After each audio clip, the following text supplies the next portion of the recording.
ದೊಲೆ ಶೂರಸೇನನ ಹೆಸರನ್ನ ಕೇಳಿದ್ದೀಯಾ? ಕೇಳ್ದೇನು, ಅವಳು ತಂಗಿ ಒಬ್ಳಿದ್ಲಲ್ಲ ಮಾಲಿನಿ ಅಂತ.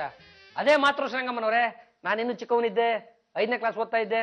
ಅವಾಗ ಸಮ್ಮರ್ ಕ್ಯಾಂಪಿಗೆ ಅವ್ರ ಪಪ್ಪ ನಮ್ಮನೇನಲ್ಲೇ ಒಂದು 5 ದಿವಸ ಬಿಟ್ಬಿಟ್ಟು ಹೋಗಿದ್ನಲ್ಲ. ಆ ಮಾಲಿನಿಗೆ ಮದುವೆ ಮಾಡಲು ಈಗ ಸ್ವಯಂವರ ಏರ್ಪಡಿಸಿದ್ದಾನೆ. ಎಲ್ಲ ರಾಜ್ಯಗಳಿಗೂ ತಾನೇ ಭೇಟಿ ಕೊಡುತ್ತಿದ್ದಾನೆ. ಈಗ ನಮ್ಮ ರಾಜ್ಯಕ್ಕೆ ಬಂದಿದ್ದಾನೆ. ನಾಳೆಯೇ ನೀವು ನಮ್ಮ ಮನೆಗೆ ಬರಬೇಕು ಎಂದು ಆಹ್ವಾನ ಕೊಟ್ಟಿದ್ದೇನೆ. ಮಗನೇ, ನೀನೇನಾದರೂ ಅವನನ್ನು ಕತ್ತಿ ವಲಸೆಯಲ್ಲಿ ಸೋಲಿಸಿದ್ದೆ ಆದರೆ ಮಾಲಿನಿಯನ್ನು ಕೊಟ್ಟು ಮದುವೆ ಮಾಡುವುದಲ್ಲದೆ ಕೋಟ್ಯಾಂತರ ರೂಪಾಯಿ ಆಸ್ತಿ ಕೊಟ್ಟು ನಿನ್ನ ಅಳಿಯನನ್ನಾಗಿ ಮಾಡ್ಕೋತಾಳೆ. ಇನ್ನು ನನಗೆ ಸಮಾನ ಗೊತ್ತಾಯ್ತು ಬಸ್. ನೀವೀಗ ಶೂರಸೇನ ತಂಗಿ ಮಾಲಿನಿನ ಮದುವೆ ಆಗದೆ ಪ್ಲಾನ್ ಮಾಡ್ತಾ ಇದ್ದೀರಾ. ಅರ್ಥ ಮಾಡ್ಕೊಂಡಿದೀಯಲ್ವಾ? ನಾನು ಕತ್ತಿ ವರ್ಷನ ಪ್ರಾಕ್ಟೀಸ್ ಮಾಡಿ ಮಾಡಿ ಸಿಕ್ಕಾಪಟ್ಟೆ ಸುಸ್ತಾಗಿದ್ದೀನಿ. ತೊಗರೆ ಬೇರಿನ ಶರಬತ್ ತಂದುತ್ತಾ. ಅದೆಲ್ಲ ಸಿಗೋದಿಲ್ಲ ಬಸ್. ಆಪಲ್ ಮಿಲ್ಕ್ ಶೇಕ್ ತಂದು ಕೊಡ್ಲಾ? ಆಯ್ತು, ಅದನ್ನೇ ತಗೊಂಡ್ಬಾ. ಎಲ್ಲ ಕುನ್ನಿಗಳೇ, ಈಗಲಾದ್ರೂ ಗೊತ್ತಾಯ್ತೆ ಈ ನಿಮ್ಮ ಗಂಡುಗಲಿಯ ಪ್ರತಾಪ ಏನು ಅಂತ. ಹೋಗಿ ಉಣ್ಣೆ ರಗ್ಗನ್ನು ಹೊದ್ದು ಬಿದ್ದುಕೊಳ್ಳಿ. ರಾಜವ್ರೆ, ಪಾಂಡ್ರಂಗ ಕತ್ತಿ ವರ್ಷ ಅಭ್ಯಾಸ ಮಾಡ್ತಾರೋದ್ ನೋಡಿದ್ರೆ ಪಂದ್ಯದಲ್ಲಿ ಅವನೇ ಗೆದ್ದು ಗೋಪಾಲ್ ಹೋಗ್ತಾನೆ ಅನ್ಸುತ್ತೆ. ಬಾಬಾ ಗೋಪಾಲ್ ಗೊತ್ತರ ಇಡೀ ಅಷ್ಟು ನಮ್ಗೆ ಉಳಿಯುತ್ತಲ್ಲ. ಪಾಂಡುರಂಗ ಮೋರ್ಲ್ ಬಿದ್ರೆ ₹1 ಹುಡುಕ್ತಾನೆ, ಅಂತವನು ಆಸ್ತಿ ಬಿಟ್ಟು ಹೋಗ್ತಾನೇನಾ? ಹಾಗಾಗ್ಬಾರ್ದು ಅಂತಾನೆ ನಾನು ಈ ಮೀಟಿಂಗ್ ನ ಕರೆದಿರೋದು. ಯಾವುದೇ ಕಾರಣಕ್ಕೂ ಹಬಿ ಆ ಶೂರಸೇನನ ಸೋಲಿಸಬಾರ್ದು, ಅವ್ರ ತಂಗಿ ಮಾಲಿನಿನ ಮ್ಯಾರೇಜ್ ಆಗ್ಬಾರ್ದು. ಕರೆಕ್ಟ್ ಆಗಿ ಹೇಳಿದ್ರಿ ಅಕ್ಕ. ಈಗ ಯಜಮಾನ್ರು ಒಂದು ನಿಮಗ್ ಸೇರ್ಬೇಕು, ಇಲ್ಲ ನನಗ್ ಸೇರ್ಬೇಕು. ಅದ್ ಬಿಟ್ಟು 3ನೇ ಪಾಲಾಗೋದಕ್ಕೆ ನಾನ್ ಬಿಡಲ್ಲ. ಹಾಗಿದ್ರೆ ನೀವಿಬ್ರು ಒಂದಾಗಿದ್ದೀರಾ ಅಂತ ಕೈ ಮಿಲಾಯಿಸಿ. ವೆರಿ ಗುಡ್ ಚಂಪಾ. ಹೀಗೆ ನಿಮ್ಮೆಲ್ಲರೂ ಸಪೋರ್ಟ್ ನಂಗೆ ಸಿಕ್ಕಿದ್ರೆ ಹವಿನ ಕಿರುಬೆರಳಲ್ಲಿ ಆಟ ಆಡ್ತೀನಿ. ರಾಜಾದಿ ರಾಜ, ರಾಜ ಗಾಂಭೀರ್ಯ, ಮಲ್ಲರ ಮಲ್ಲ, ಚೋಳರ ಚೋಳ, ಶೂರಸೇನ ಮಹಾರಾಜರಿಗೆ ಬಹುಪರಾತ್ ಬಹುಪರಾತ್.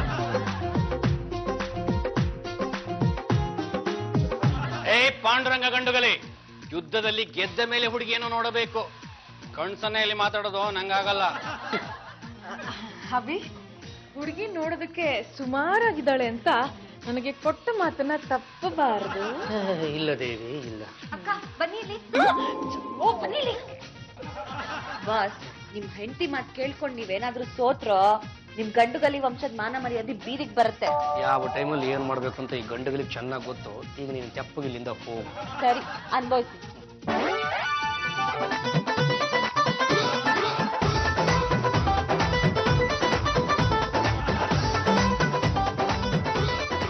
ನಾ ಈ ಮದ್ವೆಗೆ ಒಪ್ಪಲ್ಲ. ನಾನು ಒಪ್ಪಲ್ಲ. ನಾನೇ ಇವ್ರನ್ನ ಮದುವೆ ಆಗ್ಬೇಕು ಅನ್ನೋ ಕಾರಣಕ್ಕೆ ಅವ್ರ ಮೇಲೆ ಗೆಲ್ಲಿಲ್ಲ ಕಣ್ರಿ.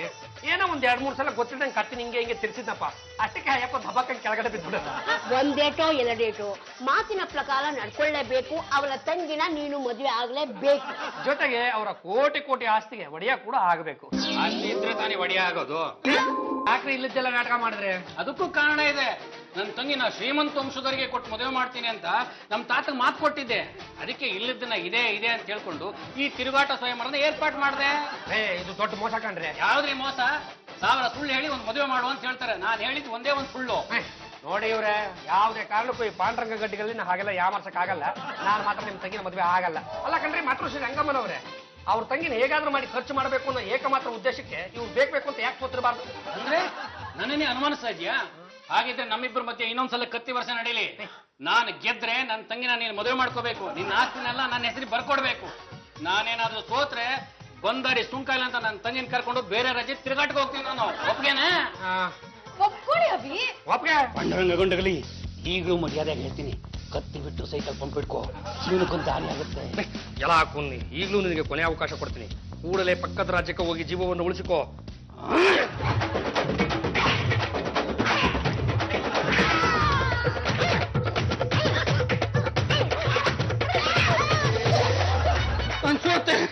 ಸೋತೆ.